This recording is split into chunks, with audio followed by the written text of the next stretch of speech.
Hi friends, welcome back to my YouTube channel. ನಾನಿವತ್ತು ಮೊಸಪ್ಪು ಸಾಂಬಾರು ನಾನು ಯಾವ ಥರ ಮಾಡ್ತೀನಿ ಅಂತ ನಿಮ್ಮ ಜೊತೆ ಶೇರ್ ಮಾಡ್ಕೊಳ್ತಾ ಇದ್ದೀನಿ. ಬನ್ನಿ ಯಾವ ಥರ ಮಾಡೋದು ಅಂತ ನೋಡೋಣ. ನಾನಿಲ್ಲಿ ಪಾಲಕ್ ಮತ್ತು ಮೆಂತ್ಯ ಸಬ್ಸಿಗೆ ಸೊಪ್ಪು ತೊಗೊಂಡಿದ್ದೀನಿ. 3 ಸ್ಪೂನಷ್ಟು ತೊಗರಿಬೇಳೆ, 4 ಸ್ಪೂನಷ್ಟು ಹೆಸರು ಬೇಳೆ ತೊಗೊಂಡಿದ್ದೀನಿ. ಇದನ್ನು ಚೆನ್ನಾಗಿ ವಾಶ್ ಮಾಡಿ ಕುಕ್ಕರಿಗೆ ಹಾಕ್ಕೊಳ್ತಾ ಇದ್ದೀನಿ. ಮತ್ತು ಮೆಂತ್ಯ, ಪಾಲಕ್, ಸಬ್ಸಿಗೆ ಸೊಪ್ಪು ತೊಗೊಂಡಿದ್ನಲ್ಲ ಅದನ್ನು ಕಟ್ ಮಾಡಿ ಕುಕ್ಕರ್ಗೆ ಸೇರಿಸ್ಕೊಳ್ತಾ ಇದ್ದೀನಿ. ನಿಮಗೆ ಯಾವ ಸೊಪ್ಪು ನಿಮಗೆ ಇಷ್ಟ ಆಗುತ್ತೆ ಆ ಸೊಪ್ಪು ತೊಗೊಳ್ಬೋದು ಮೊಸಪ್ಪು ಮಾಡೋದಕ್ಕೆ. ನಾನು ಈ 3 ಸೊಪ್ಪು ತೊಗೊಂಡಿದ್ದೀನಿ. ಇವಾಗ 2 ಬೆಳ್ಳುಳ್ಳಿನ ಸುಲಿದ್ಬಿಟ್ಟು ಹಾಕ್ಕೊಳ್ತಾ ಇದ್ದೀನಿ. 3 ಮೆಣಸಿನ್ಕಾಯಿ ಹಾಕ್ಕೊಳ್ತಿದ್ದೀನಿ, ಹಸಿರು ಮೆಣಸಿನ್ಕಾಯಿ. 2 ಟೊಮೆಟೊನ ಕಟ್ ಮಾಡಿ ಹಾಕ್ಕೊಳ್ತಾ ಇದ್ದೀನಿ. 1 ಈರುಳ್ಳಿ ಕಟ್ ಮಾಡಿ ಹಾಕ್ಕೊಳ್ತಾ ಇದ್ದೀನಿ. ಮತ್ತು ಸ್ವಲ್ಪ ಉಪ್ಪು ಸ್ವಲ್ಪ ಹಾಕ್ಕೊಳ್ಳಿ, ಲಾಸ್ಟಲ್ಲಿ ಬೇಕಿದ್ರೆ ಹಾಕ್ಕೊಳ್ಬೋದು.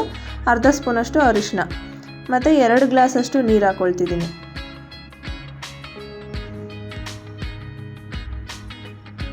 ಇದನ್ನು ಕುಕ್ಕರ್ ಕ್ಲೋಸ್ ಮಾಡಿ ನಾನು 3 ವಿಷಲ್ ಬೇಯಿಸ್ಕೊಳ್ತೀನಿ.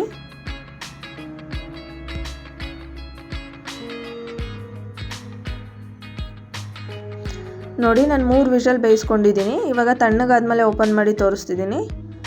ಈ ಥರ ಚೆನ್ನಾಗಿ ಬೆಂದಿರಬೇಕು ಸೊಪ್ಪು ಬೇಳೆ ಎಲ್ಲ. ಇವಾಗ ಒಂದು ಮ್ಯಾಶರ್ ತೊಗೊಂಡು ಇದನ್ನು ರಫಾಗಿ ಸ್ವಲ್ಪ ಮ್ಯಾಶ್ ಮಾಡ್ಕೊಳ್ಬೇಕು. ಸೊಪ್ಪು ಟೊಮೆಟೊ ಎಲ್ಲ ಹಾಕಿರ್ತೀವಲ್ಲ ಅದನ್ನೆಲ್ಲ ಚೆನ್ನಾಗಿ ಸ್ವಲ್ಪ ಮ್ಯಾಶ್ ಮಾಡ್ಕೊಳ್ಬೇಕು. ಕೆಲವೊಬ್ಬರು ಮಿಕ್ಸರ್ಗೆ ಹಾಕಿ ಮಾಡ್ತಾರೆ, ಬಟ್ ಅದಕ್ಕಿಂತ ಈ ಥರ ಮಾಡಿ ನೋಡಿ, ತುಂಬ ಚೆನ್ನಾಗಿರುತ್ತೆ.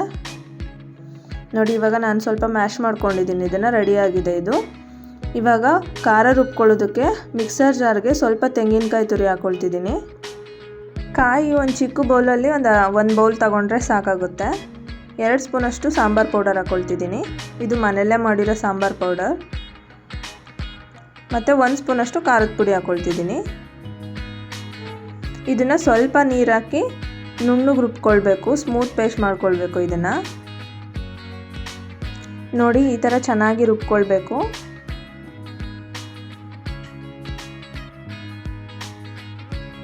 ಇವಾಗ ಒಂದು ಪಾತ್ರೆ ಇಟ್ಕೊಂಡಿದ್ದೀನಿ ಒಗ್ಗರಣೆ ಹಾಕ್ಕೊಳ್ಳೋದಕ್ಕೆ.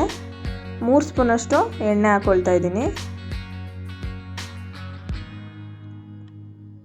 ಎಣ್ಣೆ ಸ್ವಲ್ಪ ಬಿಸಿ ಆದಮೇಲೆ ಒಂದು ಅರ್ಧ ಸ್ಪೂನಷ್ಟು ಸಾಸಿವೆ ಹಾಕ್ಕೊಳ್ತಿದ್ದೀನಿ. ಸಾಸಿವೆ ಸ್ವಲ್ಪ ಸಿಡಿಯೋಕ್ಕೆ ಸ್ಟಾರ್ಟ್ ಆದಮೇಲೆ 1 ಈರುಳ್ಳಿ ಕಟ್ ಮಾಡಿ ಇಟ್ಕೊಂಡಿದ್ದೀನಿ, ಅದನ್ನು ಕೂಡ ಹಾಕ್ಕೊಳ್ತಿದ್ದೀನಿ. ಮತ್ತು ಕರಿಬೇವು ಹಾಕ್ಕೊಳ್ತಿದ್ದೀನಿ. ಈರುಳ್ಳಿನ ಸ್ವಲ್ಪ ಟ್ರಾನ್ಸ್ಪರೆಂಟ್ ಆಗೋವರೆಗೂ ಫ್ರೈ ಮಾಡ್ಕೊಳ್ಬೇಕು.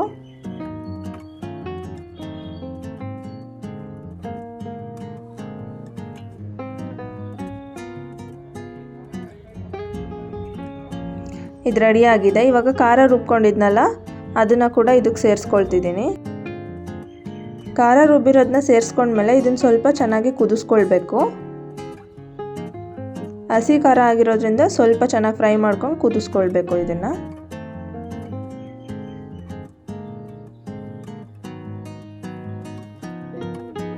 ನೋಡಿ, ಇವಾಗ ಕುದೀತಾ ಇದೆ. ಇವಾಗ ಸೊಪ್ಪು ಮತ್ತು ಬೇಳೆ ಬೇಯಿಸಿಟ್ಕೊಂಡಿದ್ನಲ್ಲ ಅದನ್ನು ಇದಕ್ಕೆ ಸೇರಿಸ್ಕೊಳ್ತಿದ್ದೀನಿ. ಮತ್ತು ಸ್ವಲ್ಪ ಹುಣಸೆ ಹುಳಿ ಸೇರಿಸ್ಕೊಳ್ತಿದ್ದೀನಿ. ಇದನ್ನು ಚೆನ್ನಾಗಿ ಮಿಕ್ಸ್ ಮಾಡ್ಕೊಳ್ತಾ ಇದ್ದೀನಿ. ಇವಾಗ ನೀವು ಈ ಟೈಮಲ್ಲಿ ಸ್ವಲ್ಪ ಟೇಸ್ಟ್ ನೋಡಿಬಿಟ್ಟು ಇನ್ನೊಂದು ಸ್ವಲ್ಪ ಉಪ್ಪು ಕಡಿಮೆ ಆಗಿದ್ರೆ ಉಪ್ಪು ಕೂಡ ಸೇರಿಸ್ಕೊಳ್ಬೋದು. ನಾನು ಸ್ವಲ್ಪ ಉಪ್ಪು ಹಾಕ್ಕೊಳ್ತಾ ಇದ್ದೀನಿ. ಉಪ್ಪು ಹಾಕ್ಕೊಂಡು ಚೆನ್ನಾಗಿ ಮಿಕ್ಸ್ ಮಾಡಿಕೊಂಡು ಇದನ್ನು 1-2 ಕುದಿ ಕುದಿಸ್ಕೊಂಡ್ರೆ ಸಾಕು.